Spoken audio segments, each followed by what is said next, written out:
Good morning बच्चों। आज हम हिंदी व्याकरण का 15वां पाठ पढ़ेंगे।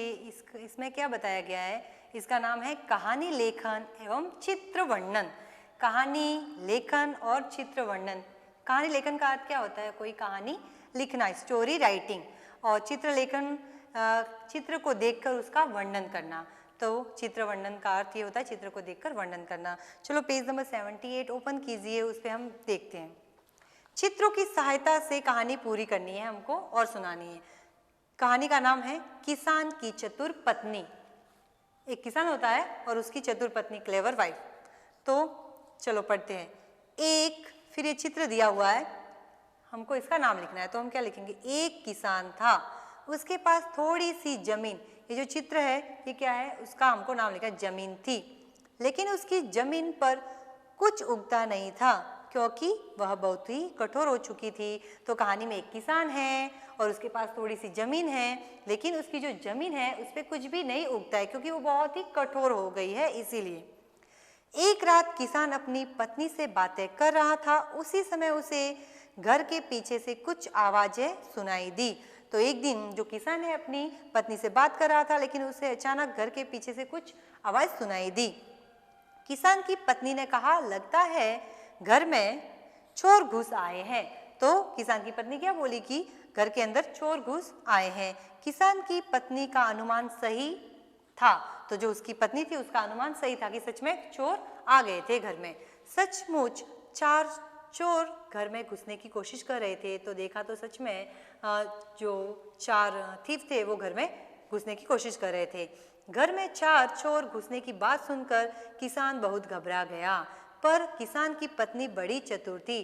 तो ये सुनकर जो किसान होता है वो घबरा जाता है, लेकिन जो उसकी पत्नी है वो बहुत ही क्लेवर होती है, चतुर होती है। वह जोर से बोली, अरे डरने की जरूरत नहीं है, मैंने धन और जेवर अपने घर के पीछे जमीन में छिपा दिए हैं। तो किसान की पत्नी बोलती है कि डरने की कोई बात नहीं है, जो घर में जो धन था वो और जो जेवर थे वो मैंने अपने खेत की जो जमीन है उसमें छिपा दिए हैं। चारों चोर किसान की पत्नी की बात सुनकर जमीन की ओर गए। तो जो 4 चोर आए थे उन्होंने जो किसान की पत्नी थी उसकी बात सुनी थी और वो जल्दी से जमीन की तरफ चले गए।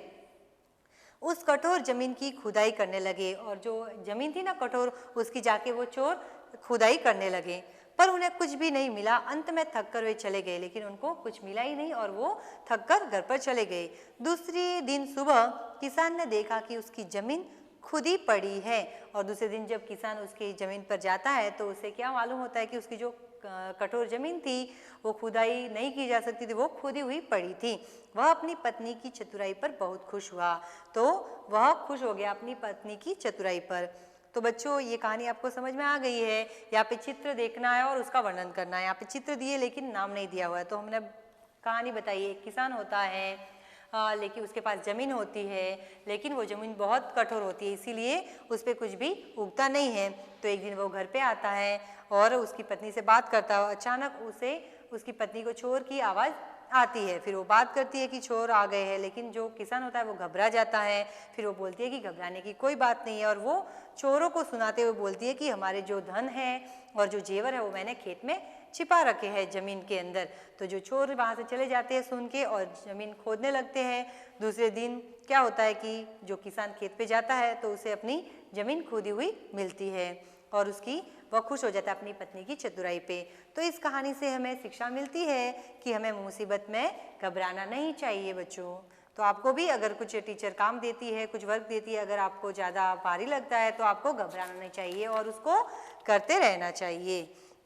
पेज नंबर 80 देखिए, यहाँ पे भी एक स्टोरी दी हुई है, आपको उसको कंप्लीट करनी है। यहाँ पे एक बॉक्स में नाम भी दिए हुए, तो उसको अपने को जहाँ पे ब्लैंक्स दिए वहाँ पे क्रम से लगाना है। तो चलो बच्चों कहानी पढ़ते हैं।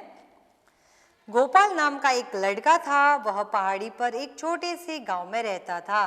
तो इस कहानी में एक लड़का है जिसका नाम है गोपाल, और वो कहाँ पे रहता है? एक छोटे से गांव में। गोपाल रोज सुबह अपनी भेड़ों को लेकर पहाड़ी पर निकल जाता। तो जो लड़का गोपाल होता है वो रोज सुबह क्या करता है? उसके पास जो भेड़ें होती है, बकरियां और भेड़, शीप जिसे बोलते हैं, उनको लेके सुबह निकल जाता है। वह काफ़ी शरारती होता है, वो बहुत ही मिसीवियस होता है, शरारत बहुत करता है। हमेशा कुछ न कुछ झूठ बोलकर गांव वालों को तंग करता रहता था। और वो हमेशा क्या करता था, कुछ न कुछ बातें करके, शरारत करके, झूठ बोलकर जो गांव वाले लोग थे उनको तंग करता रहता था, परेशान करता रहता था। एक दिन वह पहाड़ी पर अपनी भेड़ों को चराने के लिए ले गया और जोर जोर से चिल्लाने लगा, बचाओ बचाओ, शेर आ गया। तो एक दिन वो क्या करने लगा कि अपनी भेड़ों को चराने लेके जाता है सुबह, फिर वहां जाके जोर जोर से चिल्लाता है कि बचाओ बचाओ, शेर आ गया है, शेर मेरी भेड़ों को खा जाएगा। और बोलता है कि जो शेर है मेरी जो भेड़ है उनको खा जाएगा, ऐसे चिल्लाता है। उसकी आवाज़ सुनकर गांव वाले दौड़े चले आए। तो जब वो ऐसे चिल्लाया तो जो गांव वाले थे उसकी मदद के लिए आ गए। उन्हें देखकर गोपाल जोर जोर से हंसने लगा। यह देखकर गांव वालों को बहुत गुस्सा आया। तो जो गोपाल था उसने झूठ बोला कि शेर आके मेरे भेड़ों को खाने लगा। तो जो लोग आके उसकी मदद के लिए आ गए तो वो हंसने लगा, जिससे गांव वाले जो लोग थे उनको बहुत गुस्सा आया। अगले दिन फिर उसने ऐसा ही किया और गांव वाले फिर नाराज होकर चले गए। फिर दूसरे दिन भी उसने ऐसा ही किया, गांव वाले उसकी मदद के लिए आए, लेकिन वापस वो हंसने लगा उन पे, तो वो गुस्से में आके फिर नाराज होकर चले गए। लेकिन एक दिन सचमुच ही एक शेर पहाड़ी पर आ गया। लेकिन एक दिन क्या हुआ कि सच में एक शेर पहाड़ी पर आ गया और वह गोपाल की भेड़ों को मारने लगा। गोपाल बहुत चीखा चिल्लाया, परंतु कोई भी उसकी मदद के लिए नहीं आया। तो एक दिन वास्तव में एक शेर आ जाता है और उसकी जो भेड़ें होती है उसको मारकर खाने लगता है और मारता है। लेकिन जो गोपाल है वह जोर जोर से चिल्लाता है, मदद मांगता है, लेकिन कोई भी उसकी मदद के लिए नहीं आया। गांव वालों को लगा कि वह रोज की तरह आज भी झूठ ही बोल रहा है। तो गांव वालों ने क्या सोचा कि ये तो रोज झूठ बोलता है, तो आज भी हमको झूठ ही बोल रहा होगा, इसीलिए कोई उसकी मदद करने के लिए नहीं आया। इस तरह शेर उसकी भेड़ों को खा गया और वह देखता ही रह गया। तो शेर ने आकर ऐसे ही उसकी सभी भेड़ों को मार दिया और खा दिया और वो ऐसा ही देखता रहा। तो बच्चों, इस कहानी से हमें क्या शिक्षा मिलती है कि हमें कभी भी झूठ नहीं बोलना चाहिए, हमें हमेशा सच बोलना चाहिए। तो आप क्या करोगे, आप कभी झूठ बोलोगे? नहीं बोलोगे ना, हमेशा सच ही बोलना है। पेज नंबर 82 देखिए बच्चों, ये तो कहानी लेखन था, हमें कहानी लिखनी थी, लेकिन अब हम चित्र वर्णन करेंगे। चित्र वर्णन, चित्र को ध्यानपूर्वक देखिए, आपको चित्र में जो दिख रहा है उसके बारे में 5 वाक्य लिखिए। तो बच्चों अभी हमें चित्र वर्णन करना है। देखिए आप चित्र में क्या दिखाई दे रहा है, तो आपको इस चित्र में रेलगाड़ी जा रही है, कुछ कार जा रही है, पुल है और वहाँ पे समुद्र में जहाज है और ऊपर से एरोप्लेन जा रही है। ऐसे आपको सेंटेंस बनाने हैं। ऐसा कोई भी चित्र अगर आपको दिया जाए तो उसको देख के आपको उसका वर्णन करना है। ये था चित्र वर्णन। Thank you.